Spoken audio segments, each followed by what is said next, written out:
ko siyong charot. May singaw, bakit? That was K-Cal. Ayan, heto ako. Ayan, heto pa rin ako. Eto pa rin. Oo, hindi naman tayo pwedeng umexit na lang ng ganun-ganon, di ba? Nang hindi nagbabasa ng mga sagot ng mga best natin sa ating tanong kanina. Kung ano ba yung kanilang pinagbabawal na technique. Collecting pinagbabawal na technique tayo ngayong araw ng Wednesday. As long as legal po yan, okay po tayo. Kasi baka mamaya pag sabihin nila nagbasa tayo dito ng illegal, baka sabihin ay tinotolerate. Charot. Eto, magbasa tayo. Sabi ni... Asa na yun? Sexy Megan. Ako, sabi ni Rose Anto, nangihingi ako ng tagpipiso dati sa mga kaibigan at kaklase ko. Pag wala na akong baon, para pag nakaipon, meron akong pangkain.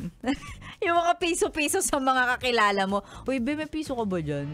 Ay, wala eh. Oh, sige, okay na. Uy, may piso ka ba dyan? Parang hindi ko to na-try. Next time nga, gawin ko to sa mga DJ dyan sa labas. Uy, may piso ka ba dyan? Sana hindi ko naririnig, di ba?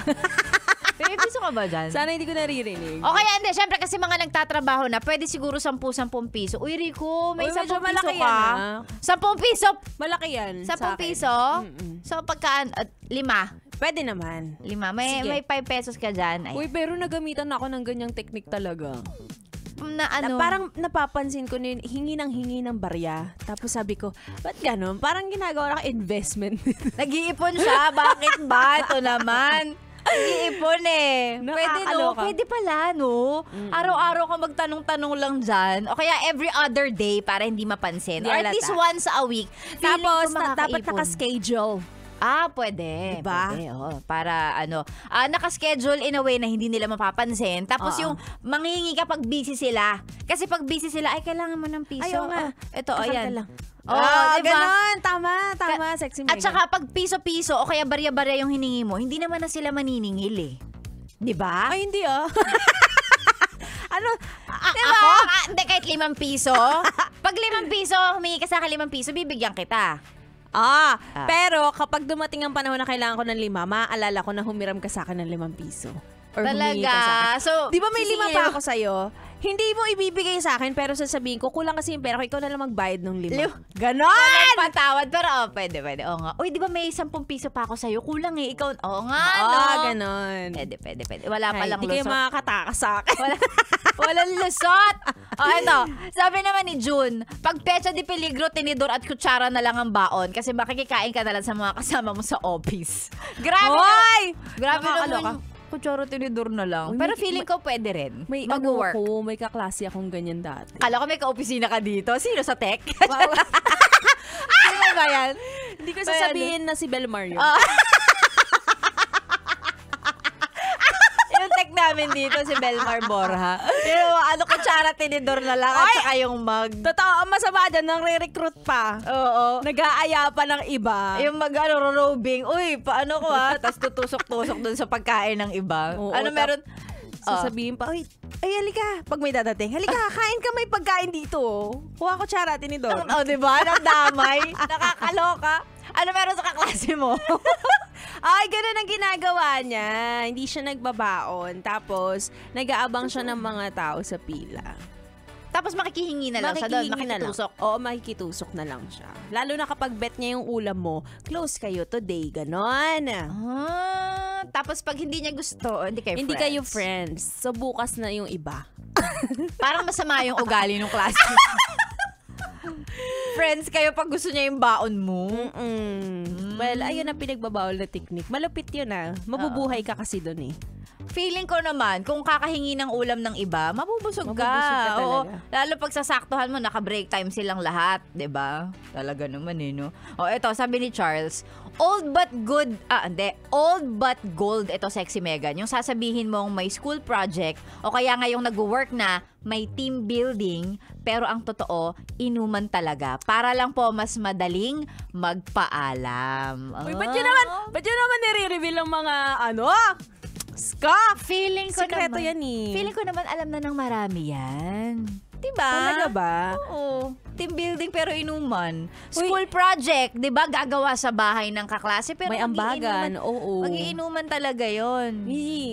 Kasi naman Feeling ko hindi pa rin alam na magulang ko yan eh. Team building pero inuman talaga. 3 Grabe, days no? pa, no? Oo, 3 days. Tapos ang budget, 10,000.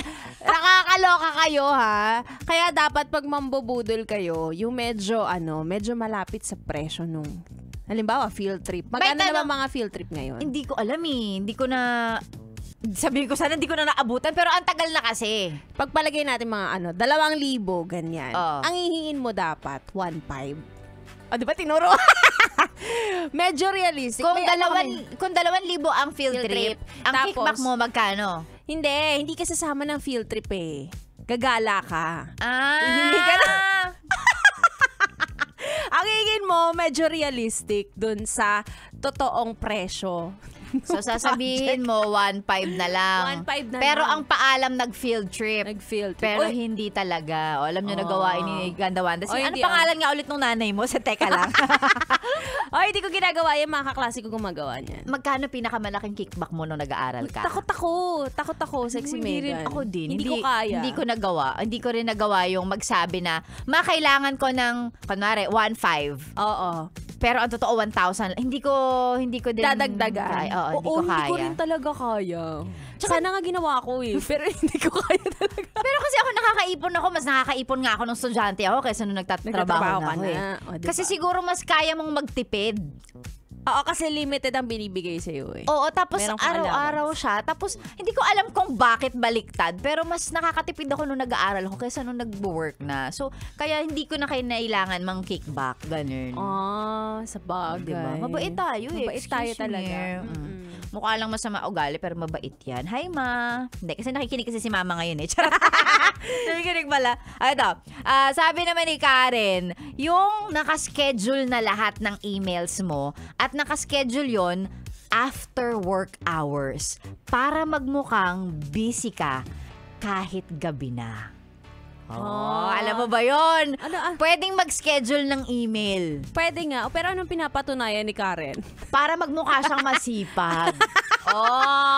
Yung makikita mo kinaumagahan yung email ay dumating alas 10 ng gabi. Mga ganon. Ganon. Hating gabi nag-work pa siya pero scheduled yung email pala. Nagpapaano lang siya, nagpapabibo, nagpapasikat. Oo. Ganon. Uy, huwag kayo masyado magpabibo sa work kasi pagka masyado kayong bibo naman, dadagdagan kayo ng trabaho. Totoo.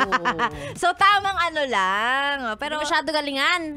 pero, Bayan. pero totoo yun, talaga tawag doon, nakaka-schedule ng email. Recently ko lang nga nalaman yun eh. Pwede Oo. pala. Ay, gaya na pinag-uusapan natin kahapon, di ba? Huwag kayong masyadong bibo. Kayo ay magtrabaho ng naayon sa sweldo. Oo, ha? Kalmahan nyo lang ngayong 2024. Baka tumagos na kayo sa pader, ha? Grabe kayo, kaka-OT nyo, di na kayo kilala ng aso nyo, di na kayo umuuwi. Hindi kayo tagapagmana, ano ba? Oo, di kayo tagapagmana ng kumpanya nyo. Ito last na to, sabi ni Lorna. Yung mga linyang, ikot muna ako ate sa tendera kapag hindi ka bibili para hindi po masyadong nakakahiya. Kapag nag-window shopping ka lang naman. Oo. Or siguro yung akala mo gusto mo yung product, yung binibenta niya, pero hindi pala. So Hindi pala. sabihin mo na lang na, ikot mo na ako ate ha, balikan Diba? kita. Tapos naglabas na lang pinakamaraming tester, tapos hindi ka bibili. yung napisil-pisil mo na lahat. Na-swatch mo na lahat ng mga lipstick, di ba? Tapos hindi ka pala bibili, ikot mo na ako ate. O, so magiginagawa ko din yun. Oo. Ganun naman talaga ang Oo. purpose kung bakit may tester, kung bakit may free taste. Oo. Para matry mo. Pag hindi mo nagustuhan, di hindi. Di ba? Oo, correct. Siguro hiya na lang. Hiya na lang pag sobrang dami mo nang nakaing free taste Oo. kasi. Busog na. Mukbang? Pagkatapos dumigay, ay ate, ayoko pala. Bakit ka pang kanin? Free taste Diba? kasi. Ay, may Nakaka- kanin ako dito. Try ko kaya. Hindi siya bagay sa kanin. Oo. So, hindi. Pero ako, sexy Megan, Ay, meron ka? Pag namimili ako, ayoko rin talaga nang may nag-guide sa akin. Parang ina-anxiety ako. Wow! Parang nape-pressure kang bumili. Oo, na parang maganda pa talaga siya para sa akin or dahil nandyan lang si ate at napapressure ako na bilhin ko. Binubudol ka ng mga sales Oo. lady. Kaya na-appreciate ko ngayon yung mga stores na merong parang Ano? I need assistance basket. Tapos I can shop on my own. Kumbaga may label. Oo, may label. Na parang kapag hawak ko yung basket na I can shop on my own, parang wag niyo ako lapitan. Kaya ko na to! Kaya ko to! Nakakabasa ako, alam ko yung gusto ko. Mga ganon. Ganon kasi diba yung tatanong, anong hanap nila, ma'am? Oo, Hanap ka ganyan. naman, Pero mga alam ko ganun. naman na ginagawa lang nila ang correct. kanilang trabaho. Baka Oo mabash naman. tayo, Oo, sabihin. sabihin, grabe naman ito. Tinutulungan na nga eh. Pero ayun, Ay, naku, oo. nakakaloka. May masashare kang pinagbabawal na technique? Pinagbabawal na technique. Ay, nako, yung mga lalabas kayo kuno, tapos sasabihin, wala akong cash, transfer ko na lang ikaw muna. Ganon. Ay. Naku, daling-dali talaga ako niyan. Sexy Megan. Hanggang ngayon, hindi pa rin nababayaran. Sino ba yan? Si ano pa din? Si Belmar na naman.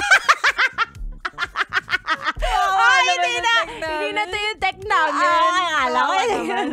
Hindi. So, yun. Yung mga pinagbabawal na technique, ayan. Sana po may natutunan kayo ngayong araw. Gawin ulit natin yan. Next time, sharing your knowledge. Akala ko yung mga pinagbabawal na technique yung gagawin. Nakakaloka naman. Oo, syempre. Katulad nun. Ay, wala ka pala ako dalang cash. Ikaw muna, transfer ko na lang. Nakakaloka. Ay, nako. Ay, maraming salamat sa lahat na nakisali sa usapan natin ngayon. Ang haba ng daldal natin. Huy! Susunod na po ang Ganda Wanda. Hanggang tanghali ninyo makakasama. Syempre, dito lang sa stasyong nakakayang, nakaka-fresh. 101.1. Yes, the best!